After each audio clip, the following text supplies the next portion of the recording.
আজকে আমাদের প্রথম রেসিপি এগ চিকেন স্যান্ডউইচ।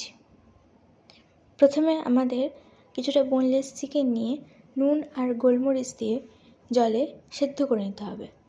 তারপর সেই চিকেনের সাথেই আমরা একটা ডিমও সেদ্ধ করে নিলাম। এই স্যান্ডউইচটা করার জন্য আমাদের লাগবে চিজ, মেয়োনিজ আর টমেটো কেচাপ। তারপর আমরা কিছু সবজি কেটে নিয়েছি, যেগুলো হলো ক্যাপসিকাম, গাজর, রসুন, পেঁয়াজ আর ধনেপাতা। এছাড়াও আপনারা অন্যান্য সবজি দিতে পারেন। তারপর আমরা চিকেনটাকে এইভাবে চামচের সাহায্যে ছাড়িয়ে নেব। চাইলে আপনারা এই কাজটা হাতের সাহায্যেও করতে পারেন। তারপর যে ডিমটা আমরা সেদ্ধ করতে দিয়েছিলাম সেটাকে ছোট ছোট টুকরো করে আমরা কেটে নেব। এইভাবে টুকরো করে আমরা ডিমটা ভেঙে নেব।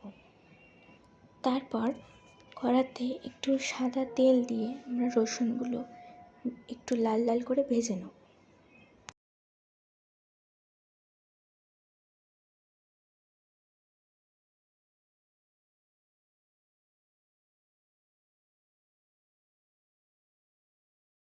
তারপর পেঁয়াজের টুকরোগুলো দিয়েও একটু ভেজে নেব।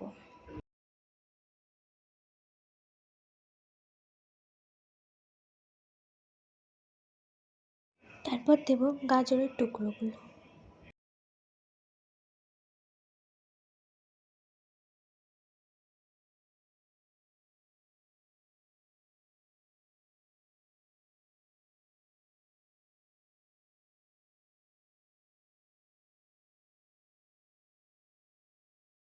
তারপর দিয়ে দেবো ক্যাপসিকাম কুচি।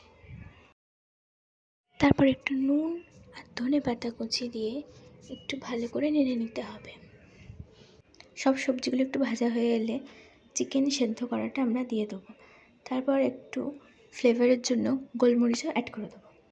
তারপর চিকেনটাতে টমেটো সস আর মেয়োনিজ দিয়ে একটু নেড়ে নেব। আর অল্প একটু গুঁড়ো লঙ্কা দেব।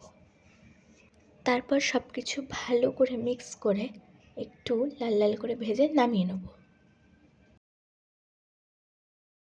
আমাদের এগ চিকেন স্যান্ডউইচের চিকেনটা রেডি হয়ে গেছে। এবার এই চিকেনের সাথে আমরা সেদ্ধ করে রাখা ডিমটা হালকা হাতে মিশিয়ে নেব। এবার 4টে ব্রেডের স্লাইস নিয়ে দুটো ব্রেডে চিকেনের স্টাফিংটা দিয়ে দেবো। তারপর দুটো চিজ স্লাইস নিয়ে উপরে এইভাবে দিয়ে দেবো। তারপর একটা ফ্রাইং প্যানে কিছুটা বাটার নিয়ে পাউরুটির 2 পিঠ ভালোভাবে কড়া করে সেঁকে নেব।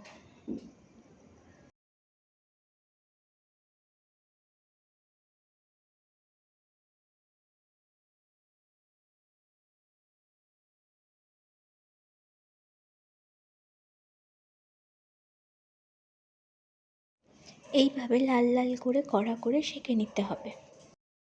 তৈরি হয়ে গেল আমাদের এগ চিকেন স্যান্ডউইচ।